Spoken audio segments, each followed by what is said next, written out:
Hey guys, what's going on? James here, and in this video today, we are going to be reviewing the Tampa Bay Buccaneers 9-0, you heard that right, 0 loss versus the New Orleans Saints. If you guys are new here, go ahead and subscribe, hit the like button if you do enjoy these types of videos, and leave your thoughts, which I'm sure you have plenty of, about this game down in the comment section below. Let's go ahead and start with some positives, because there are a lot of negatives, and we are going to talk about that in a little bit, but let's start off with a huge, major positive from this game. That was the defense. They held the Saints to 9 total points in this game, which is already great by itself, but you also factor in that the Buccaneers defense forced 9 total punts and a turnover on downs from the Saints offense in this game today, and that's winning football from the Buccaneers defense, hands down, every single day of the week. Fantastic job to the Buccaneers defense. Lavonte David, 11 total tackles, 1 sack, 3 tackles for loss, 1 quarterback hit. Lavonte David showed up to play.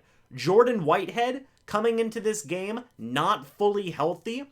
8 total tackles, 1 tackle for loss. He gutted it out. He played through this game. Good job, Jordan Whitehead. Devin White, 8 total tackles, 2 tackles for loss.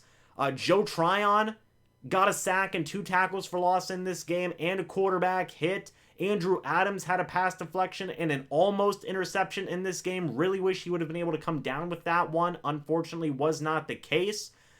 And you add all of these types of things together, all of these players. Will Golston had a really good game as well. He had a tackle for loss.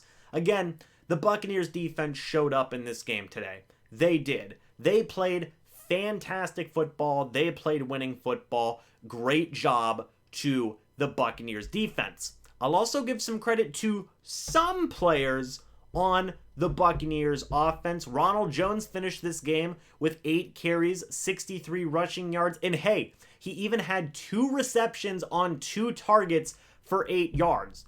Great game from Ronald Jones, his best game all year. We'll see if this leads to more snaps for Ronald Jones in the future here to finish out the year. We'll talk about some injury situations coming away from this game in a minute that could also lead for more snaps for Ronald Jones here in the future, but it was encouraging to see Jones not only run well, but catch both passes that were thrown his way. That's awesome. Leonard Fournette had a good game before he was knocked out of the game with a hamstring injury. Again, we'll talk about that in a little bit. 34 rushing yards on 9 carries, 33 receiving yards on 7 targets. Fournette continued to do some very good dual threat Fournette type things, both as a runner and a receiver.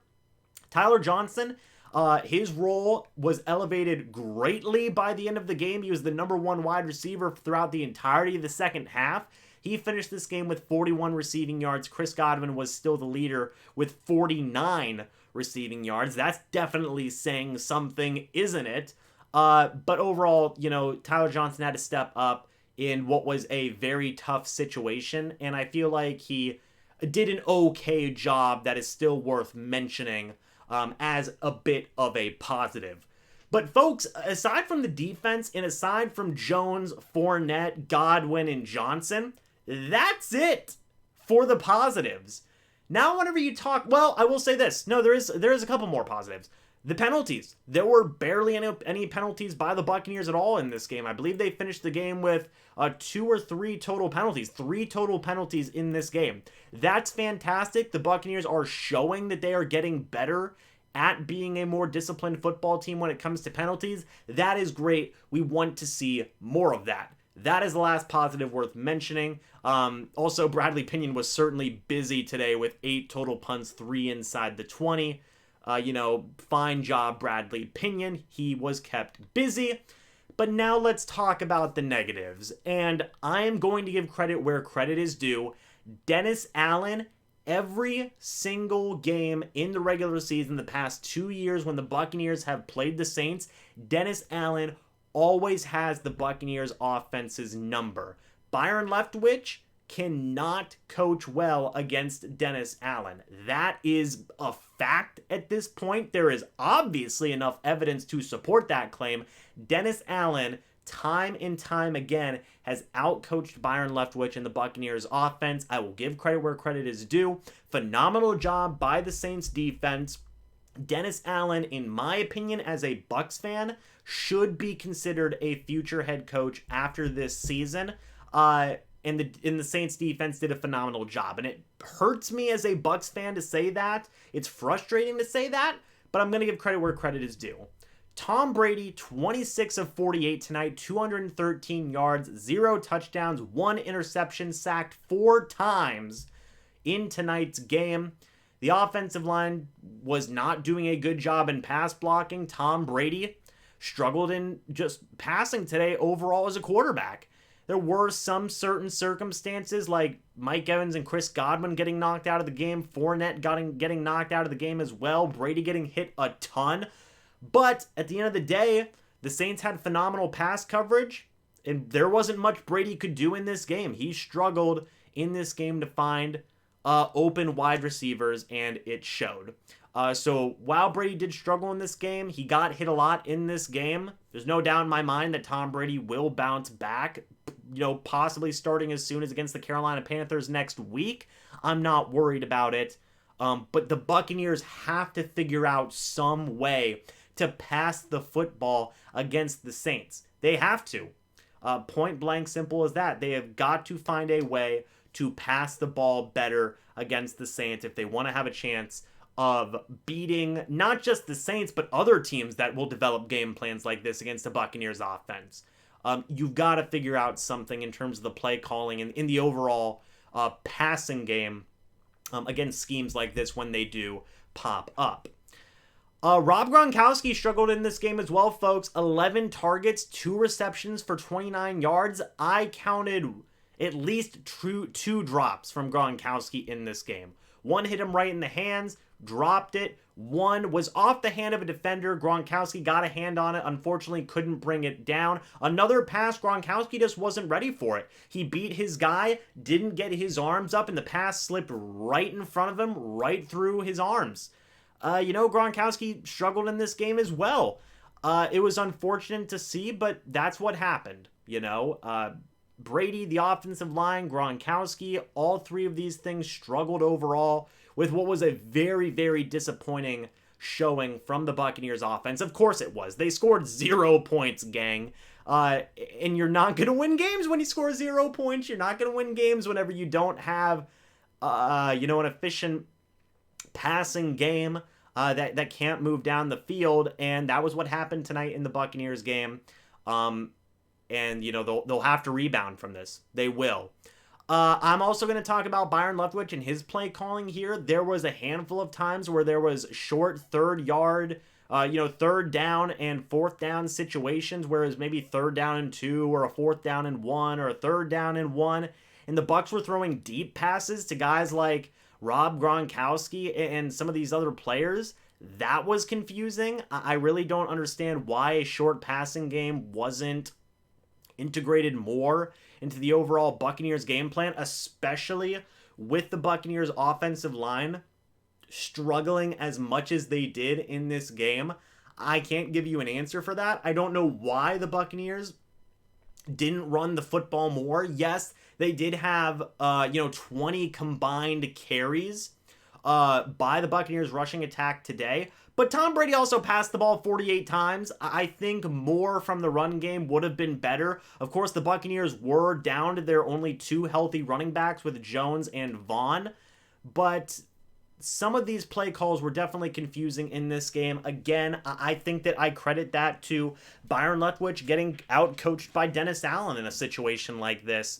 And it's happened 4 times in the past 2 years in the regular season where Byron Leftwich can't have, play calling answers for a Dennis Allen defense. And I don't know what the fix is at this point, for the Buccaneers versus the Saints on offense. I don't know what the fix is, folks. If you have an idea, leave it in the comments section below. But some ideas, or I guess some suggestions I could make would be running the ball more and integrating more of a short passing game would be what I would say. I do want to say also Tom Brady did have a fumble. I did forget to mention that, but I will just mention that there. Tom Brady did have 2 turnovers on the night. Unfortunately, again, I think the Buccaneers offense can and will rebound starting as soon as the Carolina Panthers game next week. But guys, that's the story of the game, right? The defense played phenomenal. The defense played championship game-winning football. The offense could do absolutely nothing in this game, and you can't credit it to one person or one group, right? It was a combination of things. It was Tom Brady, it was the offensive line, it was the pass catchers. It wasn't the running backs. I thought the running backs overall played well, but the pass catchers, the play calling, the offensive line. It was a combination of all these things to just where the entirety of the offense did not get it done in this game today. You can't blame one specific person. You can't blame one specific group. It was just an entire collapse of a unit for the Tampa Bay Buccaneers in this game today.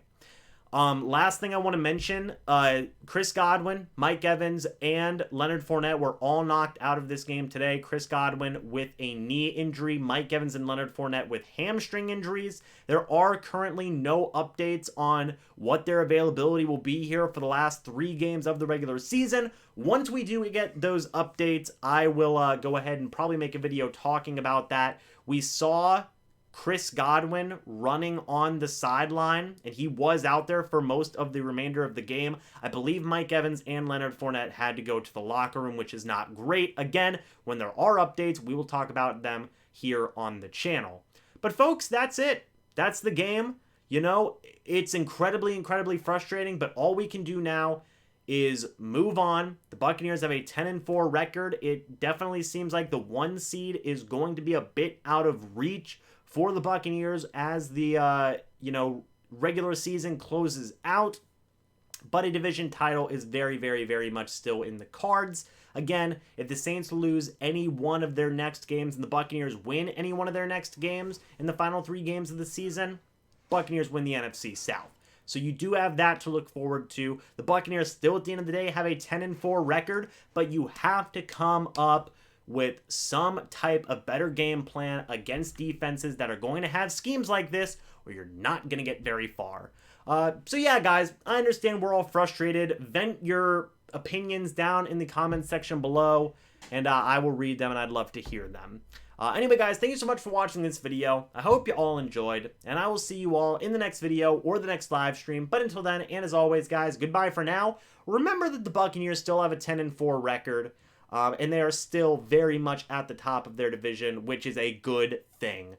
And they're going to be fine. They're going to be good to go for the playoffs. And yeah, guys, go Bucs. See you guys soon.